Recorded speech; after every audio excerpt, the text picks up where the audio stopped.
Estimados estudiantes del curso de Química Agrícola, a continuación revisaremos el capítulo 3 de Complejo coloidal del suelo. ¿Qué son los coloides del suelo?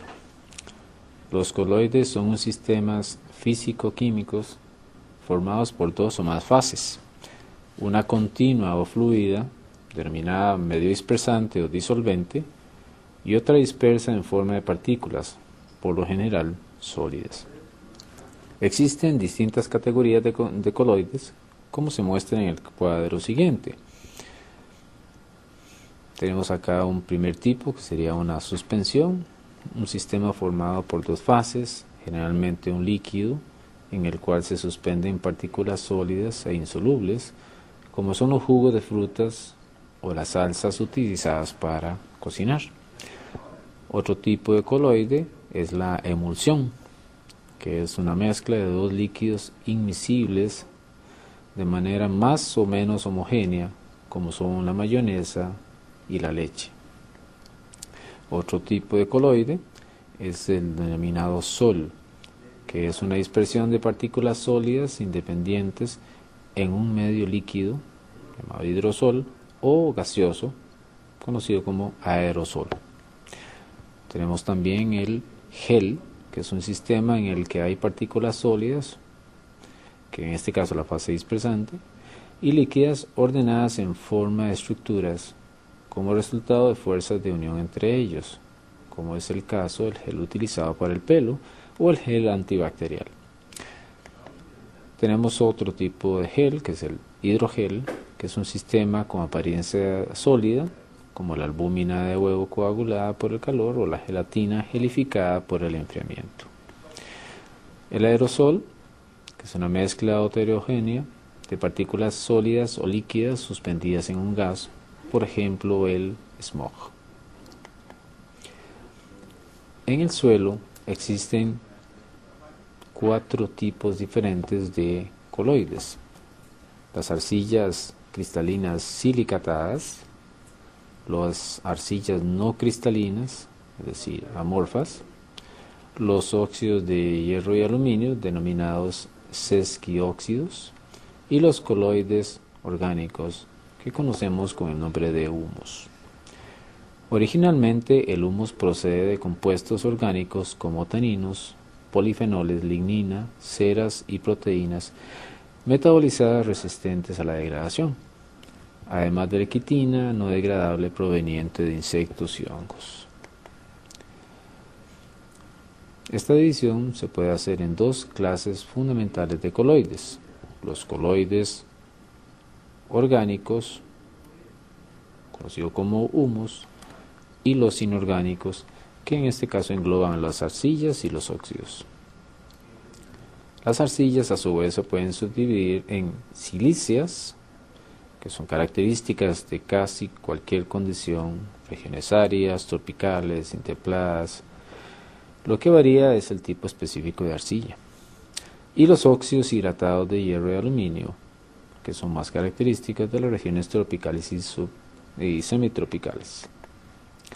Tenemos acá dos imágenes donde se muestra el humus, por un lado, y arcillas ricas en hierro, como se puede concluir del color rojizo que muestra.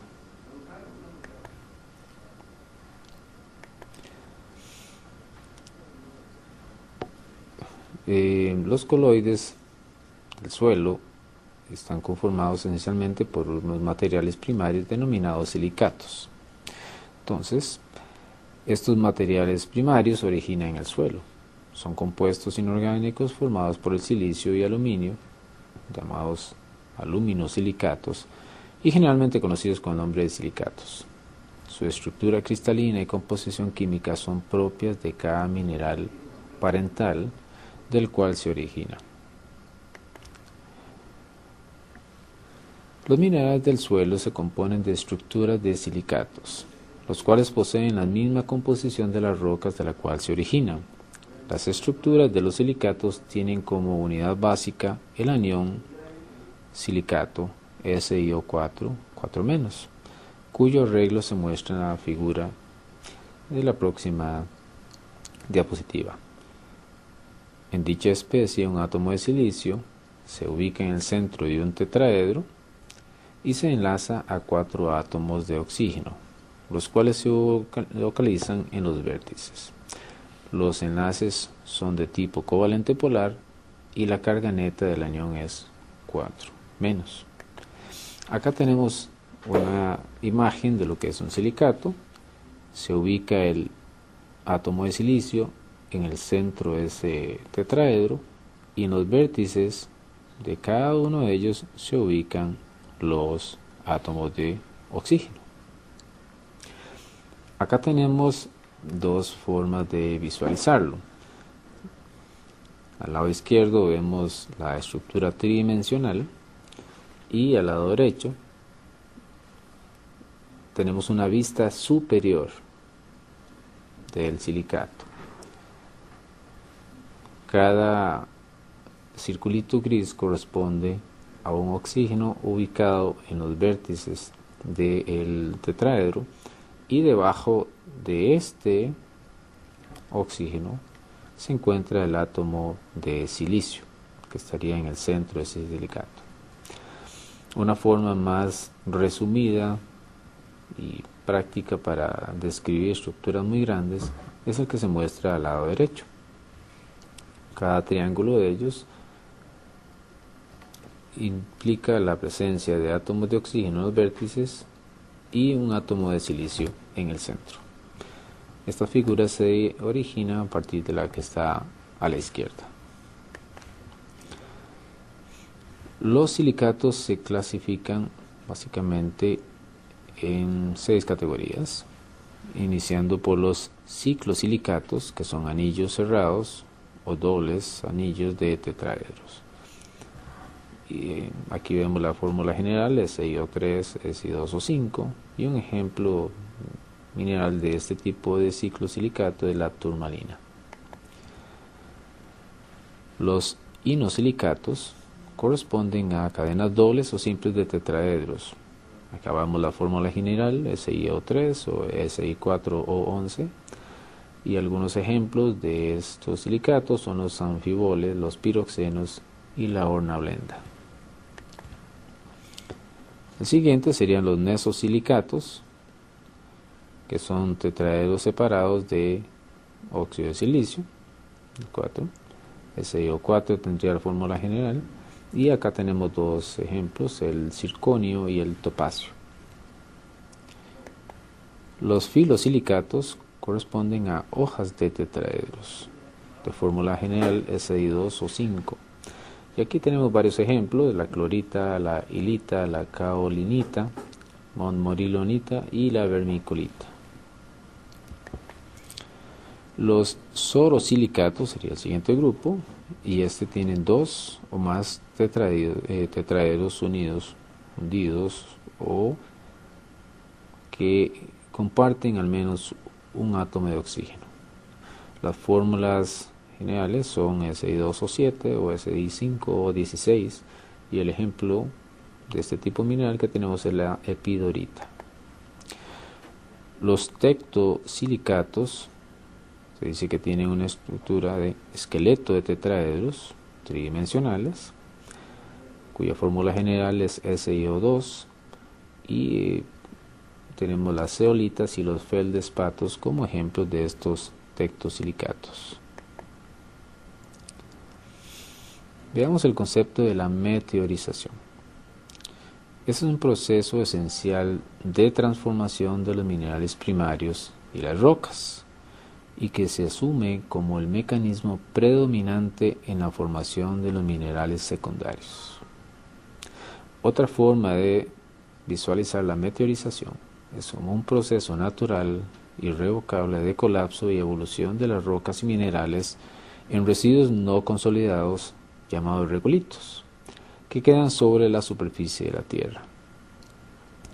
La meteorización también se puede concebir como un proceso de desintegración y descomposición de los materiales formadores del suelo, causados por agentes químicos, físicos y biológicos, cuando los materiales, en este caso rocas y minerales, no están en equilibrio con la temperatura, la presión y la humedad en la interfase atmósfera-litosfera, de acuerdo con Alvarado en el año 1985.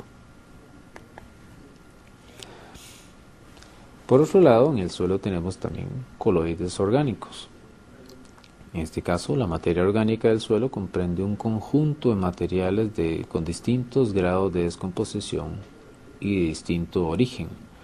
No es posible establecer una fórmula química única para la materia orgánica, ya que es distinta para cada suelo en particular. Los residuos vegetales y la biomasa no viva del suelo, como los mohos, las levaduras, las bacterias, los actinomicetos, los protozoos y las algas, forman parte de la materia orgánica del suelo. Cada combinación de factores formadores del suelo me genera una situación diferente y en consecuencia la materia orgánica es particular para esa situación. La humificación es el proceso de formación del humus, en otras palabras, la transformación de la materia orgánica, y es el proceso responsable de la acumulación de la materia orgánica en el suelo. Si se destruyen los compuestos orgánicos del suelo en su totalidad, se producirán compuestos inorgánicos sencillos, básicamente CO2 o dióxido de carbono, NH3 o amoníaco y H2O o agua. En este caso se habla de mineralización, no de humificación. Ambos procesos, la humificación y la mineralización, siempre ocurren con mayor o menor intensidad. La humificación de la materia orgánica del suelo depende de varios factores, entre ellos la actividad biológica, el clima, la vegetación, el tipo de material original, el pH y el contenido de bases. En la humificación biológica se desarrolla en suelos con buena aireación, con presencia de mesofauna, incluyendo invertebrados macroscópicos como nematodos, lombrices y artrópodos, y flora con un pH cercano a 7 y alta disponibilidad de bases. Recordemos que las bases en este caso son el potasio, el calcio y el magnesio. Bajo estas condiciones el ciclo biológico es rápido, con una activa mineralización y humificación y degradación de celulosa y lignina. La humificación abiológica se produce en condiciones ambientales desfavorables para la actividad microbiológica. Por ejemplo, una baja disponibilidad de oxígeno o de agua. Situaciones que dan en el hidromorfismo o en suelos del desierto. También cuando tenemos un pH ácido y baja concentración de bases en las rocas madre o vegetación de ericáceas o pinos. En estas condiciones la humificación es muy lenta y se producen sustancias poco polimerizadas y solubles en agua. Predominan en el suelo los microorganismos que descomponen la lignina a fenoles sencillos, que a su vez reaccionan con proteínas. Tenemos acá en esta figurita las diferentes sustancias húmicas presentes en el suelo. Veremos algunas características. Tenemos tres categorías: las huminas, los ácidos húmicos y los ácidos fúlvicos. Se identifican por los colores. Las huminas tienden a tener un color negro, los ácidos húmicos más bien son de tipo más bien gris, y los ácidos fúlvicos tienden a ser de color amarillo. Veamos las huminas. ¿Cuáles son las características de ellas? Bueno, poseen alta polimerización, alta masa molecular, alto contenido de carbono, alta acidez intercambiable y poca solubilidad en agua. Por su parte, los ácidos húmicos poseen grupos funcionales como el carbonilo, el hidroxilo, el amino. Tiene un comportamiento hidrófobo e hidrófilo y predomina las configuraciones cíclicas. En los ácidos fúlvicos tenemos menor polimerización que en los dos casos anteriores. Las masas moleculares son también menores, tienen un menor contenido de carbono, poca acidez intercambiable, son más solubles en agua, presentan nitrógeno en su composición, y los azúcares aminados o aminoazúcares y sustancias reductoras también son sustancias características de estos ácidos fúlbicos. En los coloides aparecen grupos funcionales en las estructuras que favorecen algunas características propias de esta materia orgánica. Por ejemplo, las propiedades de intercambio iónico de las sustancias húmicas resultan de la presencia de estos grupos funcionales en su estructura. Estos últimos son los responsables de generar los sitios de intercambio iónico en el suelo y que hacen al humus partícipe de la red de intercambio iónica dentro del suelo. Se reconocen como grupos funcionales grupos hidroxilo, carboxilo, el grupo fenólico y el grupo amino. De todos los anteriores se destaca primordialmente al carboxilo, como en la mayoría de las estructuras orgánicas en antes y después de la humificación. Desde el punto de vista agronómico, una de las principales propiedades de los coloides electronegativos, en este caso tanto las arcillas como el humus, es la posibilidad de provocar su floculación o su dispersión. El estado de los coloides en el suelo se puede explicar en función del nivel de disociación que estos presenten. En las ecuaciones 3.1 y 3.2 se describe de forma simplificada el estado de las arcillas y el humus en función del pH del suelo. Veamos, por ejemplo, el caso de las arcillas. En las arcillas pueden haber átomos de hidrógeno asociados con algún grupo funcional. El proceso de disociación del complejo arcilla-hidrógeno me genera un ion H+, y un anión que llamaríamos arcilla-. En consecuencia, la concentración de iones en el suelo, de iones de hidrógeno en el suelo, el H+, que se asocia directamente con el pH del suelo, va a influir sobre ese equilibrio y va a influir sobre la floculación o la dispersión de la arcilla. Un caso similar se observaría con el humus. Acá tenemos la diferencia entre un coloide disperso y un coloide floculado. Aquí vemos una estructura sólida en el caso del coloide disperso, y el coloide floculado vemos pequeños gránulos que están suspendidos. Se puede observar que en pHs muy ácidos, concentraciones altas de hidrógeno, se favorece la floculación de los coloides. Por el contrario, en medios muy alcalinos, concentraciones altas de iones hidróxido, se favorece la dispersión del coloide. La dispersión es un fenómeno opuesto a la floculación o coagulación. Cuando la interacción entre las partículas coloidales es de repulsión, estas tienden a separarse unas de otras, es decir, a dispersarse. A diferencia del fenómeno de atracción, que no está influenciado por las características del sistema, la repulsión sí depende en gran parte de ellas, y en consecuencia se puede provocar la floculación o dispersión modificando el espesor de la doble capa. Este último se puede lograr cambiando la concentración de electrolitos, la temperatura, la constante dieléctrica de la disolución, el tamaño o la carga de los iones hidratados, por ejemplo, y el pH, entre otros. Con esta información concluimos el capítulo 3 del libro Complejo coloidal del suelo. Muchas gracias.